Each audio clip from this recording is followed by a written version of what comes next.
우리 서로 인사 좀 나누겠습니다. 주님의 이름으로 사랑합니다. 주님의 이름으로 축복합니다. 이쪽에 이렇게 텅 비었는데 좀 띄엄띄엄 하려고 앉으라고 얘기하던데 이렇게 따닥따닥. 예. 도시의 대형 교회보다 많이 나오셨습니다. 네. 네. 참 힘든 시기죠. 모이지도 못하고 친구들과 놀지도 못하고, 그죠? 참 어려운 시기입니다. 오히려 우리에게 또 긍정적으로 생각하면 말을 좀 적게 하라, 이런 하나님의 말씀이 아닐까 싶기도 하고요. 어쨌든 여러분, 오늘 이렇게 또 주일이 되어서 하나님을 예배하기 위해서 나온 여러분들 너무 감사하고요. 하나님께서 기뻐 받아주실 것이라고 확신합니다. 오늘 누가복음 6장에 있는 말씀을 통해서 듣고 행하는 자라는 제목으로 여러분과 함께 은혜를 나누고자 합니다. 여러분, 경험을 무시 못하는 시대입니다. 그죠? 우리도 깻잎 농사를 지시는 분들이 있는데 깻잎 농사, 깻잎을 잘 따시는 분은 처음부터 잘 따지 않죠. 경험이 필요합니다. 그죠? 깻잎, 우리 안군사님이 잘 따실 것 같은데 너무 잘 따셔서 몸이 망가졌어요. 네. 어쨌든 회사에서도 채용할 때 이제 경력 사원을 좀 채용하지 않습니까?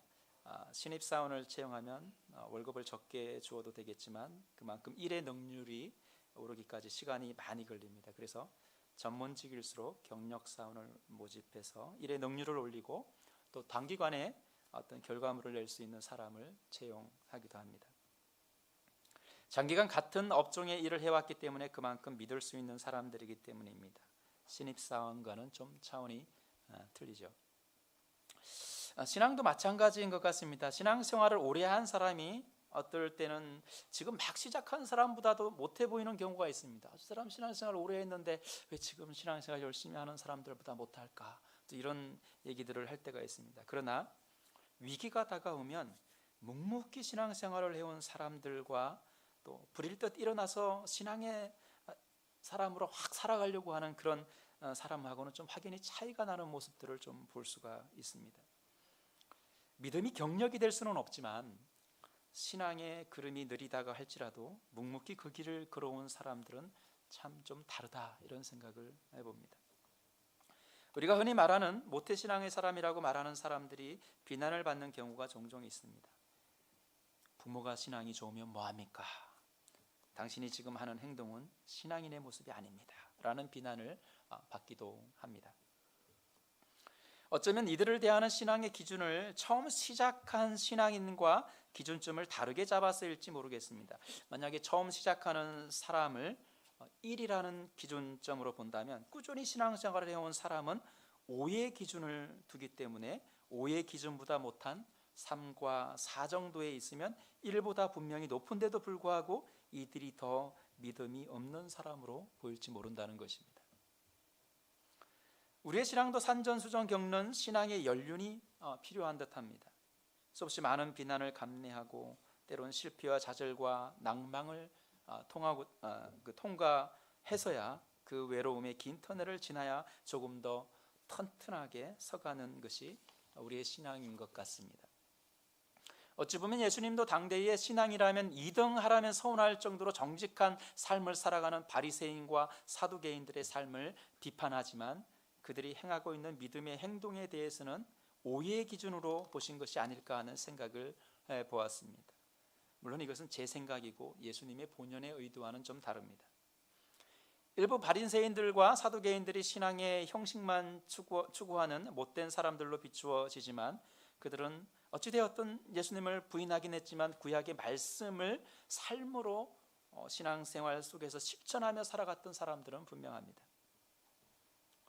예수님의 기적과 이적을 보면서 예수님이 우리의 구주라고 고백하며 믿음의 길을 갔던 많은 사람들은 그들의 제자들을 포함해서 예수님의 십자가 앞에서는 모두 도망가는 모습을 봅니다. 오히려 그 죽음의 자리에 있던 백부장은 마태복음 27장 54절에 이렇게 고백합니다. 이분은 참으로 하나님의 아들이셨다.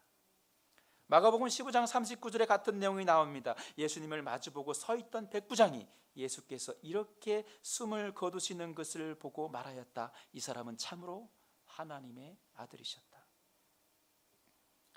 주여 주여 하면서 따라다녔던 수많은 군중들은 어디에 있는지 꽁무니도 보이지 않고 예수의 애제자였던 베드로마저 나는 예수를 모른다고 3번이나 부인하는 장면을 보면서 위기에 처할 때 신앙의 본연의 모습이 나오는구나 하는 생각을 해봅니다.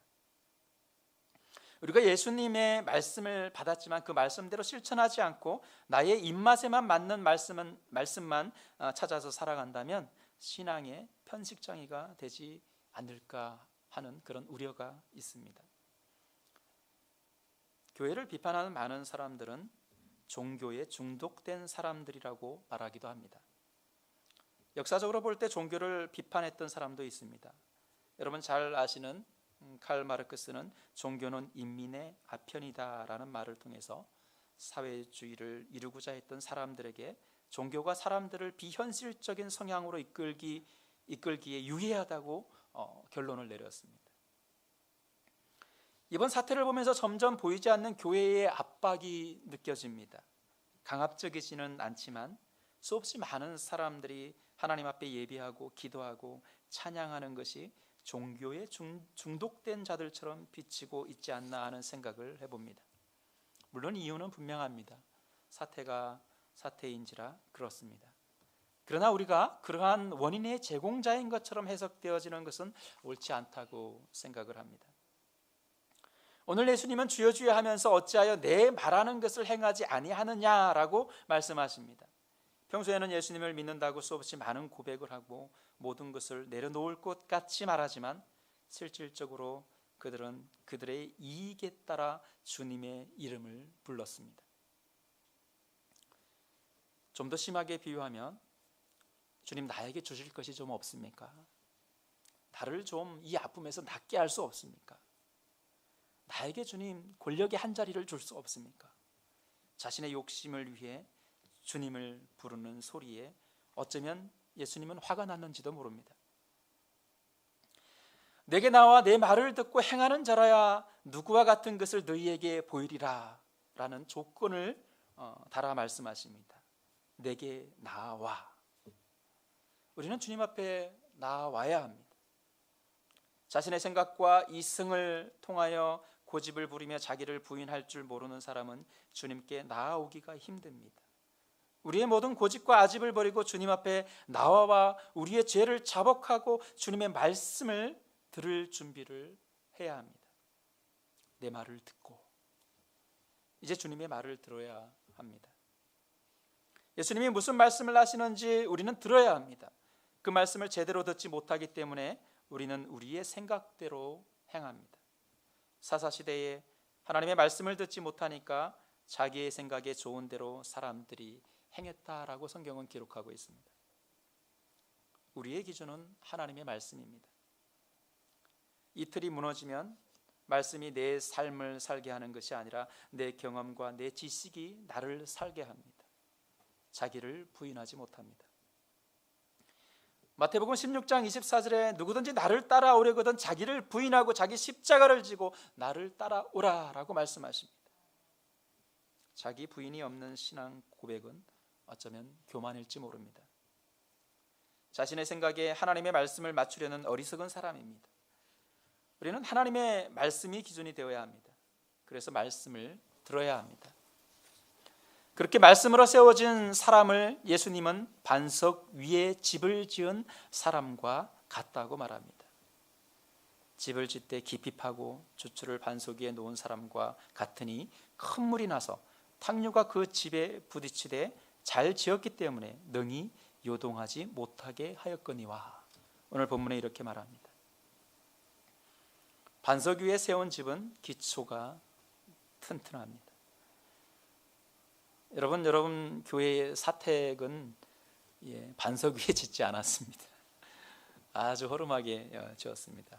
그냥 기초를 하고 그 위에다 얇게 콘크리트를 치고 기둥을 75T로 이렇게 지었어요. 근데 이상하게 바람 불어도 안 날아가요. 여러분 어떤 어려움이 다가와도 기초가 무너지면 안 됩니다. 그죠? 기초가 튼튼해야 됩니다. 우리의 신앙이 그렇습니다. 어떤 위기가 찾아와도 하나님의 말씀으로 바로 선 사람은 흔들림이 없습니다. 홍수가 나고 탕류가 급하게 흘러 넘쳐도 두려워하지 않습니다. 여러분, 예전에 한번 말했던 것처럼 이스라엘 광야에 비가 내리면 갑자기 물이 확 쏟아져서 그 흙탕물이 내려와서 다 휩쓸고 지나간다고 그럽니다. 근데 튼튼하게 지은 집은 그러한 탕류에도 흔들리지 않는다는 것이죠. 우리의 삶의 신앙을 뿌리째 흔들리게 하는 어려움이 다가와도 흔들림 없이 그 고비를 넘깁니다. 이 고비의 쓴 잔을 넘기는 사람들에게는 하나님의 말씀의 위대함을 알게 됩니다. 하나님은 분명히 자기 백성을 그냥 버려두지 않으십니다. 신명기 33장 3절에 참으로 그분께서는 백성들을 사랑하시며 모든 성도들은 그분의 손 안에 있다라고 말씀을 하고 계십니다. 언제나 말씀 가운데 그 말씀을 신실하게 지키고 행하는 자들에게 하나님은 그들을 손 안에 있는 사람처럼 살피시고 인도하십니다. 그러나 듣고 행하지 아니하는 자는 주추 없이 흙 위에 집을 지은 사람과 같으니 탕류가 부딪힘에 집이 곧 무너져 파괴됨이 심하니라 라고 말씀합니다. 모래 위에 집을 짓는 것과 같습니다. 집을 빨리 지을 수 있고 아름답게 지을 수 있을지는 모르지만 위기에 약합니다. 시련에 조금도 견디지 못하고 무너지고 맙니다. 여러분, 우리 자신을 한번 돌아보십시오. 나에게 닥쳐왔던 신앙의 위기가 언제인가? 여러 요인들이 있겠지만 하나님의 말씀이 제대로 서 있지 않은 상태에서 오는 환경과 여건들이 가장 먼저 신앙을 포기하게 만듭니다. 신앙을 액세서리라고 생각하기 때문에 그렇습니다. 해도 되고 안 해도 되는 단순한 취미생활 정도로 여기기 때문에 선택의 여지 없이 위기 상황에서 가장 먼저 버릴 수 있는 것이 신앙입니다. 우리에게 게으름도 큰 걸림돌입니다. 한 번, 두 번 말씀을 멀리하게 되면 게으름은 세상의 즐거움을 찾게 합니다. 그렇게 멀어지게 하는 아주 나쁜 습관이 우리 속에 머물러 눌러 앉습니다. 이런 신앙은 탕류가 부딪힘에 집이 곧 무너져 파괴됨이 심하니라 라고 말씀합니다. 우리는 주님의 이름을 부르고 아버지께 나아가야 합니다. 그리고 하나님의 말씀을 들어야 합니다. 그리고 그 말씀대로 행해야 합니다. 가난한 자를 돕고 외로운 자의 친구가 되고 위기에 처한 사람들을 건져내고 좌절과 절망의 사람들에게 손을 내밀 수 있는 용기가 필요합니다. 하나님은 늘 실천이 필요한 말씀을 우리에게 말씀으로 주십니다. 듣고 고개만 끄덕이는 신앙은 무너지기 쉽습니다. 말씀대로 행할 때 하나님이 우리와 함께 역사하시는 일을 경험해야 합니다. 하나님이 말씀 가운데 함께 하시는구나. 어떤 그런 체험이 우리에게 있을 때 우리의 신앙이 흔들리지 않고 서 있게 되는 것입니다. 요 며칠 기도하시는 권사님들의 얘기를 이렇게 들었습니다. 기도하니까 하나님 이루어 주시더라. 그것은 어떻게 보면 그냥 신앙인들이 하는 흘러가는 소리처럼 들릴지 모르겠지만 하나님은 우리의 기도를 들으시고 우리의 형편과 사정을 살피시고 그 일들을 이루어 나가시는 분들입니다. 내가 할 수 있는 일이 아닙니다.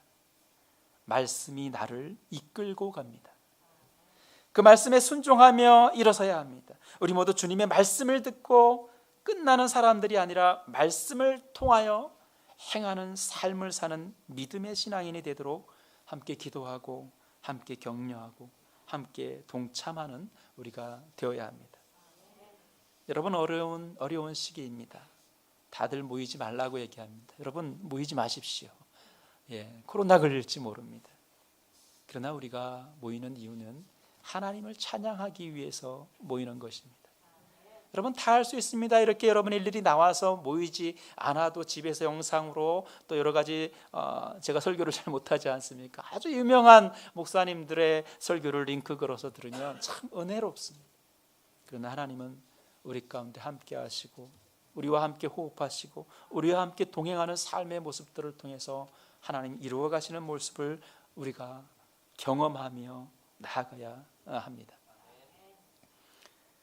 여러분들 어려운 시기입니다. 그럼에도 불구하고 하나님 앞에 우리의 삶을 맡길 수 있는 믿음의 시간들이 되어서 이 신앙을 견디고 끝까지 포기하지 말고 하나님께 나아가는 믿음의 삶을 살아가는 여러분들이 되시기를 간절히 축원합니다. 기도하겠습니다.